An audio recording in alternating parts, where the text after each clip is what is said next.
Olá, muito boa noite a você. Eu sou Adalberto Piotto e seja bem-vindo ao Cenário Econômico pela TV Brasil, com emissoras públicas de todo o país, diretamente dos estúdios da TV Brasil em São Paulo, mais uma vez. Vamos aos destaques do programa de hoje. O mega leilão da sessão onerosa arrecada quase 70 bilhões de reais. Petrobras é a grande vencedora. Grandes multinacionais de petróleo não participam e a concorrência, claro, ficou bem menor. O presidente do Banco Central fala em redesenhar o cheque especial, cujas taxas ultrapassam os 300% ao ano. Bom, tudo isso no cenário econômico que já está no ar. Seja bem-vindo uma vez mais ao cenário econômico. Nós estamos ao vivo nas redes sociais da TV Brasil. Hoje não no YouTube, mas você pode participar da programação enviando perguntas e comentários para o Facebook e pelo Twitter. A Comissão de Constituição e Justiça do Senado, falando justamente de toda a discussão sobre a reforma da Previdência, vota hoje a PEC paralela da Previdência, aquela que inclui estados e municípios.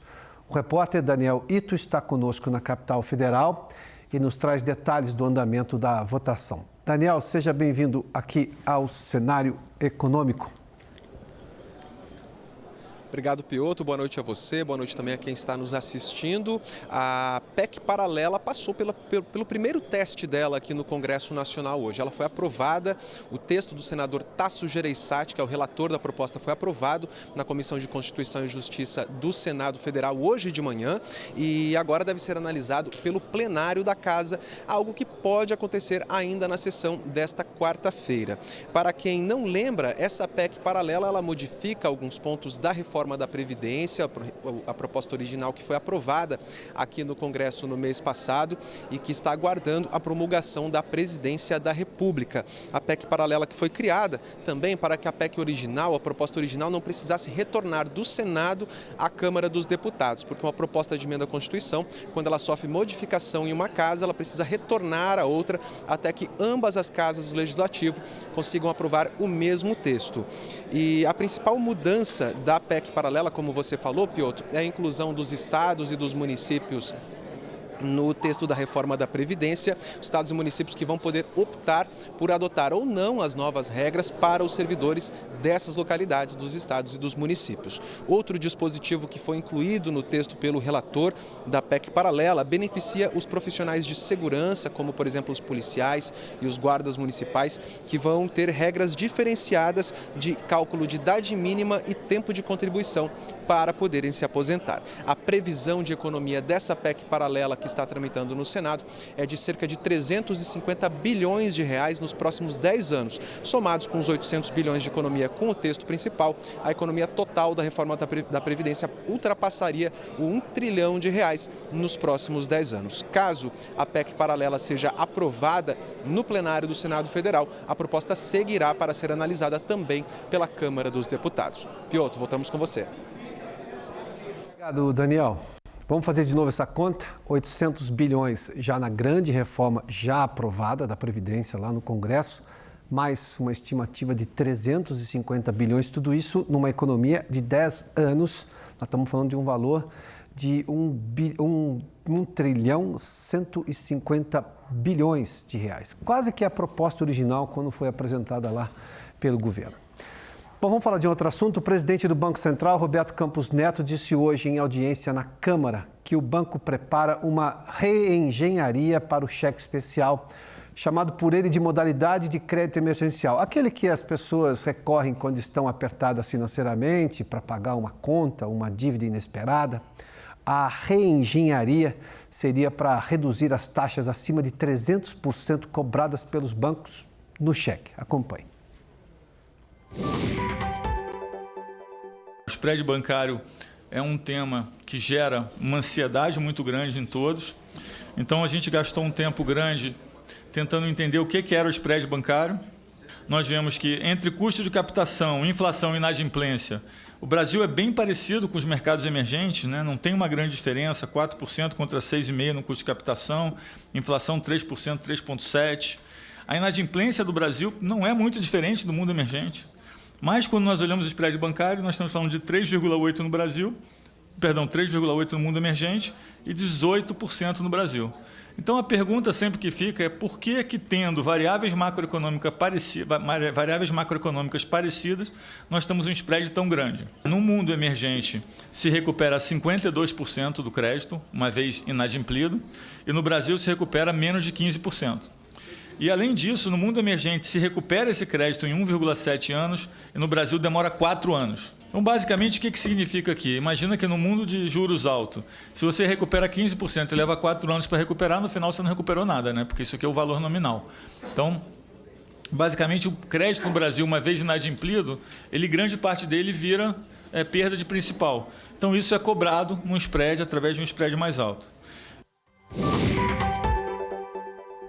Bom, vamos só relembrar como são as taxas do cheque especial. Nós preparamos uma tela para mostrar exatamente isso. Olha, isso é desde junho do ano passado e eu fiz um tempo um pouquinho maior para entender o quanto que, apesar de todas as propostas já enviadas pelo Banco Central, dos bancos, enfim, não mudou muito não.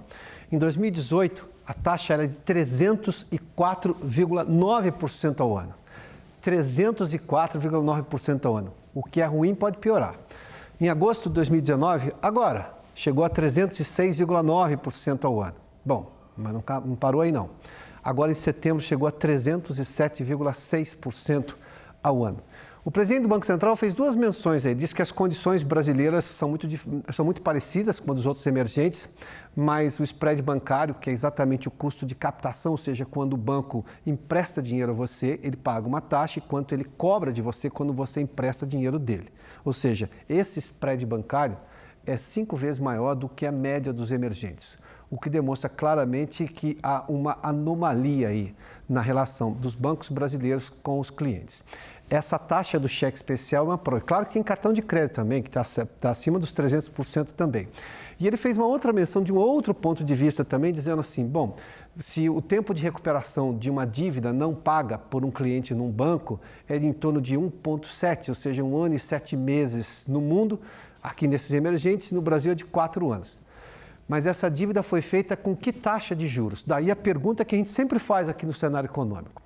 Juros altos levam inadimplência ou a inadimplência é que leva a juros altos? Se nós temos taxa de inadimplência muito parecida com os emergentes, então a resposta é juros altos que levam inadimplência e o tempo maior para conseguir pagar. Porque se a taxa de juros fosse um pouco menor, cobrada pelo banco lá atrás, naquele empréstimo original que gerou uma dívida, que depois gerou uma inadimplência do cliente, talvez esse cliente tivesse conseguido pagar antes.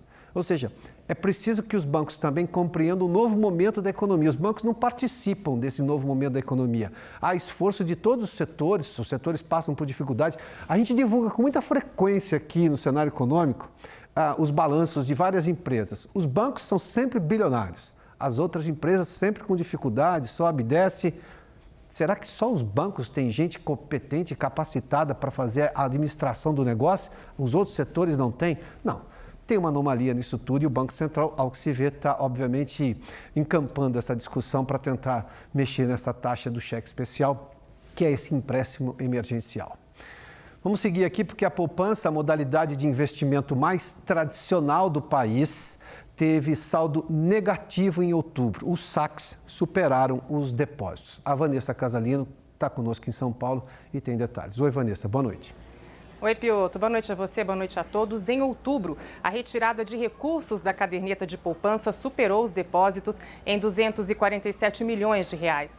No acumulado dos 10 primeiros meses do ano, o saldo está em 6 bilhões 310 milhões, a maior retirada de recursos para o mesmo período desde 2016. Para se ter uma ideia, em todo o ano passado, os depósitos superaram os saques em mais de 38 bilhões de reais. E mesmo com essa retirada de outubro, o mês passado registrou aumento no volume total de recursos aplicados na poupança. O saldo passou de 817 bilhões de reais em setembro para 820 bilhões em outubro. A queda na taxa básica de juros da economia, a Selic, torna a poupança menos atraente porque a aplicação passa a render menos. Para que a gente entenda, pela regra em vigor, sempre que a Selic está abaixo de 8,5% ao ano, o rendimento da caderneta fica limitado a 70% da taxa, mais a chamada taxa referencial, que está em zero. Então, hoje, com a Selic em 5% ao ano, a poupança está rendendo 3,5% ao ano. Agora, atenção, se você tem a chamada poupança velha, com recursos aplicados antes de 3 de maio de 2012, a regra é outra e vale a pena manter o dinheiro nela. Isso porque o rendimento da poupança velha está superando o de outras aplicações conservadoras, como CDBs, por exemplo. Hoje, a poupança velha rende 5% ao ano. Continua vantajosa também e, nesse caso, qualquer poupança, quando comparada a aplicações que têm taxa de administração superior a 1% ao ano. O fato é que a Selic baixa é boa porque torna, ou deveria tornar, o crédito mais barato, mas dificulta a vida de quem aplica em renda fixa, fazendo com que o investidor tenha de buscar alternativas, que, em geral, são de maior risco, Piotr. Obrigado, Vanessa. Bom, vamos ao Rio de Janeiro agora com a repórter Flávia Grossi para falar do leilão do excedente da sessão onerosa. O resultado final ficou aquém do que previa o governo. A Flávia tem detalhes no Rio de Janeiro. Oi, Flávia, boa noite. Oi, Piotr, boa noite para você e para todos. O mercado ele estava com muita expectativa em torno deste leilão, porque foi considerado o maior do setor de petróleo e gás da história.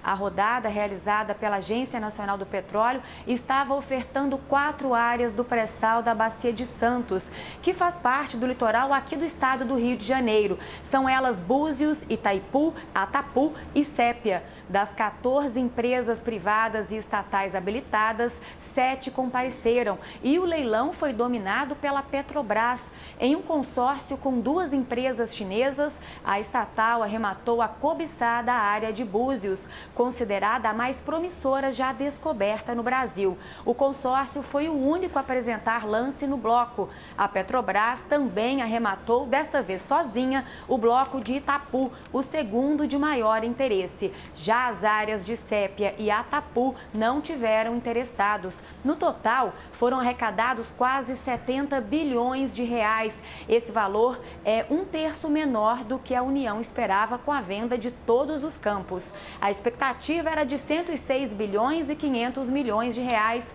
mas o diretor-geral da ANP, Décio Oddoni, disse que apesar da pouca disputa, o leilão foi um sucesso. Do total arrecadado hoje, 34 bilhões de reais devem ser repassados à Petrobras. O restante, cerca de 36 bilhões de reais, serão divididos desta forma: 3% fica com o Rio de Janeiro, que é o estado produtor, 67% com a União, 15% com os demais estados e 15% com os municípios. Essa divisão foi resultado de muita negociação no Congresso, que aprovou a lei da partilha no dia 15 de outubro. A gente lembra que essas 4 áreas ofertadas já foram cedidas à Petrobras em 2010, por meio de um contrato de cessão onerosa assinado com a União.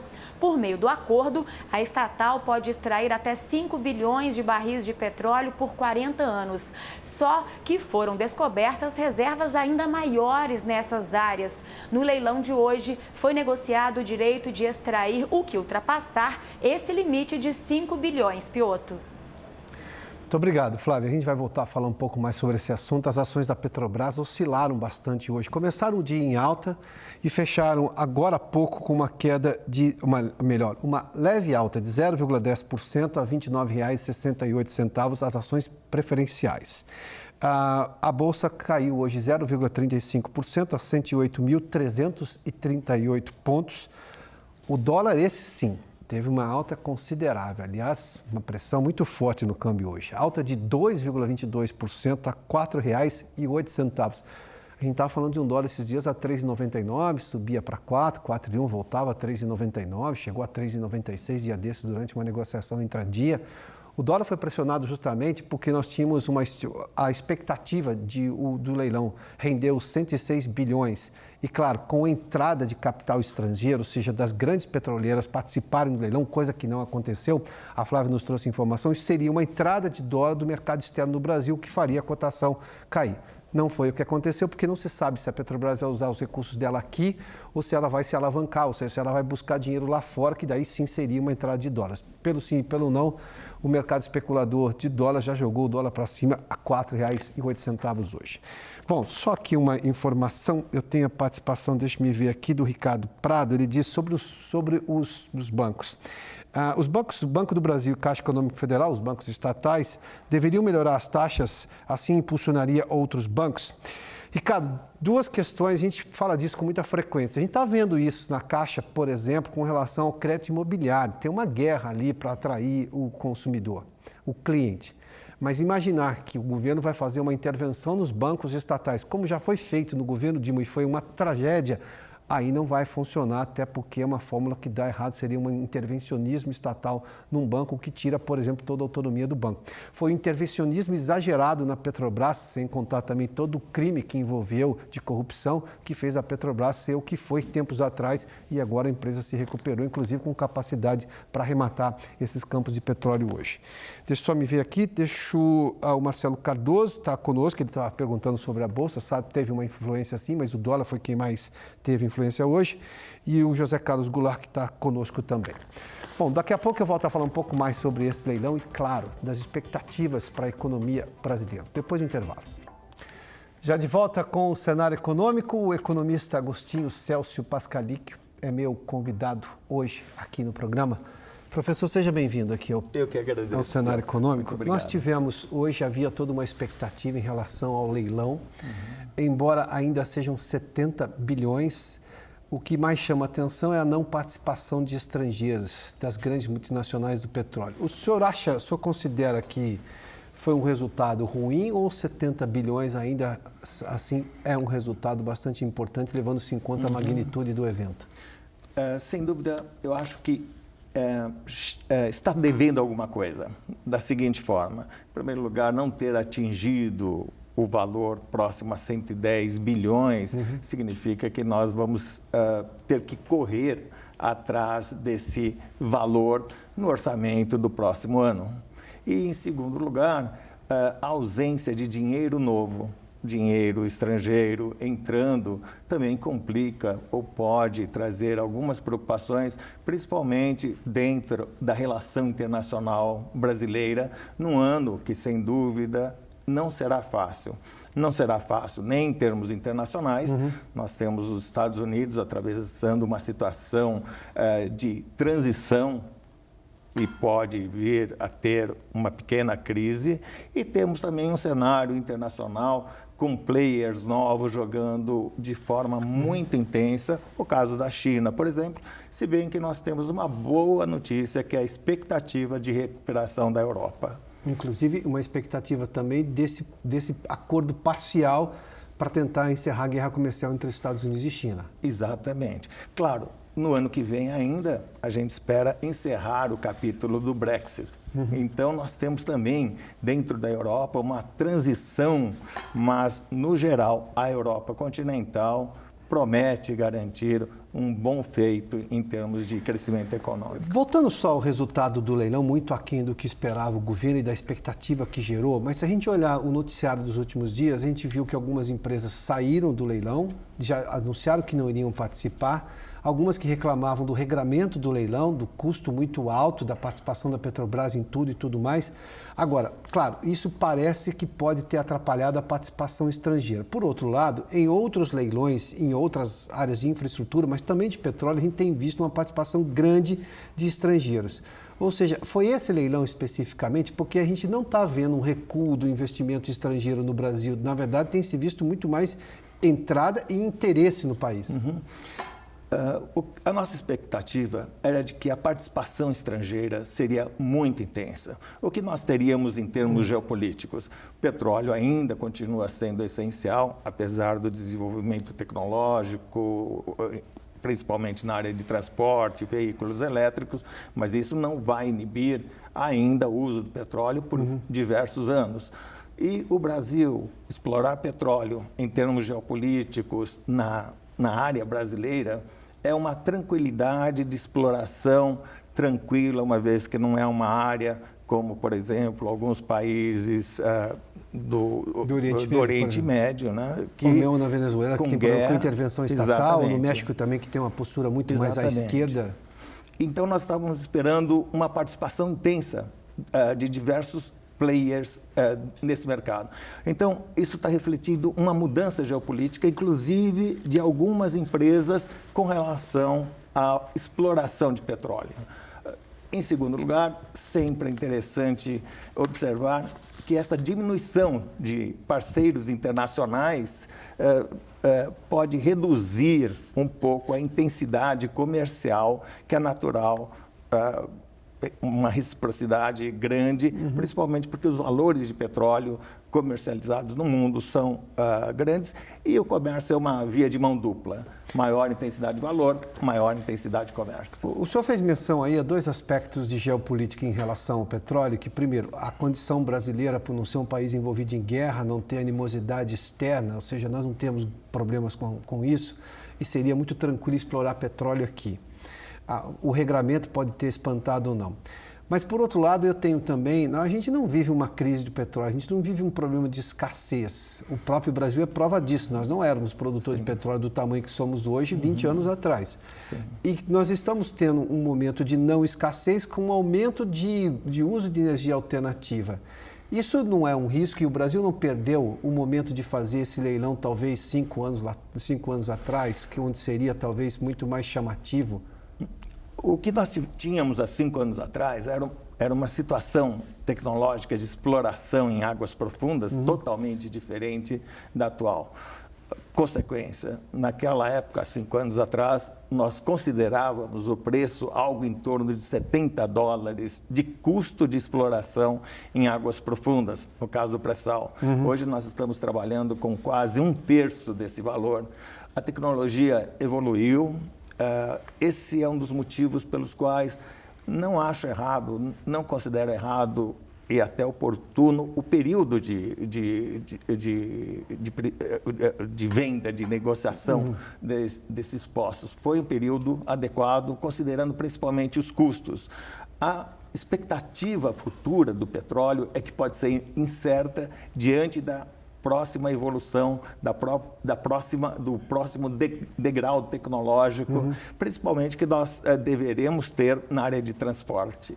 Isso sim pode levantar ou pode ter reduzido o interesse de alguns players nesse leilão. Porque as próprias empresas hoje de petróleo estão se chamando de empresas de energia, não mais empresas de petróleo. Elas gostam de ser entendidas como empresas de energia. A Petrobras fez menção já a isso, inclusive, não é? Sim. Inclusive, a própria Petrobras já anunciou o interesse de negociar, principalmente a área de energia, de geração térmica da própria empresa e colocar, eventualmente, à venda, surgindo, então, novas situações de privatização pela frente. Professor, o Francisco Rodolfo participa conosco aqui, ele diz assim, o que acontece com as áreas não adquiridas? Foram 2 campos que não houve sequer nenhum interesse, mas eles fazem parte da cessão onerosa lá da Petrobras do começo de 2010, daquele acordo. Ficam na mão da Petrobras, não é isso? Ficam, continua dentro do contrato de cessão onerosa, fica sujeito às regras da cessão onerosa, até eventualmente uma nova rodada de privatização, que eu acho que não deve demorar. Eu acredito que a intenção é de privatização. Eu acho que talvez não ter realizado toda a privatização nesse momento pode fazer com que o governo ou a própria Petrobras analise novas alternativas de privatização, eventualmente mais interessantes ou até com preços mais interessantes, considerando o avanço da tecnologia de exploração em águas profundas. Professor, nós tivemos o mega leilão, embora com resultado aquém do esperado, mas ainda assim com 70 bilhões. Nós tivemos a reforma da Previdência aprovada em 9 meses. Era um assunto quase histórico, porque não se aprovava, passaram-se governos e não se aprovou. O governo já tem uma lógica muito clara para se facilitar negócios e está chegando com um pacote gigantesco para diminuir o tamanho do Estado. Qual a perspectiva que o senhor tem de um governo que se elegeu reformista e está se provando realmente reformista? Eu acredito que a velocidade dessas reformas é que é uma incógnita, ou seja... Que são todas propostas de emenda à Constituição, precisam dos 3/5 e por aí vai, né? Eu acredito que em termos de proposta estão adequadas, existe um avanço dentro desse caminhar e isso pode trazer, sem dúvida, uma nova expectativa de crescimento para o país. O problema é o tempo. O tempo é a grande incógnita e eu me lembro de um economista que comentava que o longo prazo age muito contra a sociedade ou os anseios de desenvolvimento. Eu digo aqui que o tempo da política é muito distante do tempo da sociedade e da economia. Professor Agostinho, obrigado pela gentileza da entrevista, viu? Prazer. Bom, o cenário econômico de hoje termina aqui. Obrigado pela sua companhia, pela audiência. Boa noite a você. Amanhã a gente está de volta. Até lá.